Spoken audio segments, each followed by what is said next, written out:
വിടുതൽ വെളിപ്പെടുന്നതിനുള്ള പ്രധാനപ്പെട്ട തടസ്സം അതാണ്.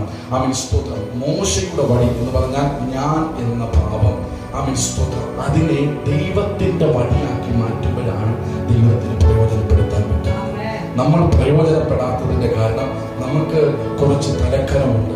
ഞാൻ നിന്നാൽ എന്തെങ്കിലുമൊക്കെ നടക്കും, ഞാൻ എന്തോ ഒരു വലിയ ആളാണ്, ഞാൻ എന്തോ ഒരു വലിയ സംഭവമാണ്, ഞാൻ പ്രാർത്ഥിച്ചാൽ അങ്ങനെ നടക്കും, ഞാൻ പ്രവചിച്ചാൽ ഇങ്ങനെ നടക്കും. ആ ഒരു സംഭവം ഉണ്ടെങ്കിൽ കർത്താവേ ഞാൻ ഒന്നുമല്ല എന്ന് പറഞ്ഞ് ദൈവകരങ്ങളിലേക്ക് ഏൽപ്പിച്ചു കൊടുക്കുമ്പോഴാണ് ദൈവം എടുത്തുപയോഗിക്കുന്നത്.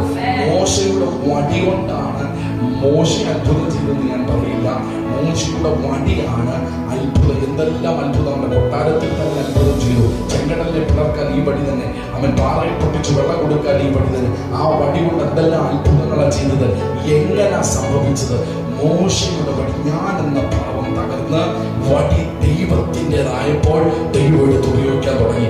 അവിടെ പറഞ്ഞ ഭൂമിയിലെങ്ങും ഒരു ജാതിയിലും ചെയ്തിട്ടില്ലാത്ത അത്ഭുതങ്ങളാലും അടയാളങ്ങളാലും പ്രവൃത്തികളാലും അവൻ ഇസ്രായേൽ ജനത്തെ നിറച്ചു എന്ന് പറഞ്ഞാൽ അതിന്റെ അർത്ഥം ഇന്ന് പകൽ വീണ്ടെടുക്കപ്പെട്ട ദൈവമക്കളോട് ഒരു പ്രവചന ശബ്ദം കൈമാറാം. ഭൂമിയിലെങ്ങും ഒരു ജാതിയിലും അല്ലെങ്കിൽ ഒരു വ്യക്തിയും ചെയ്തിട്ടില്ലാത്ത ഒരു അസാധാരണമായ ശുശ്രൂഷ നിന്നിൽ നിന്ന് പുറത്തു വരണമെങ്കിൽ ഞാൻ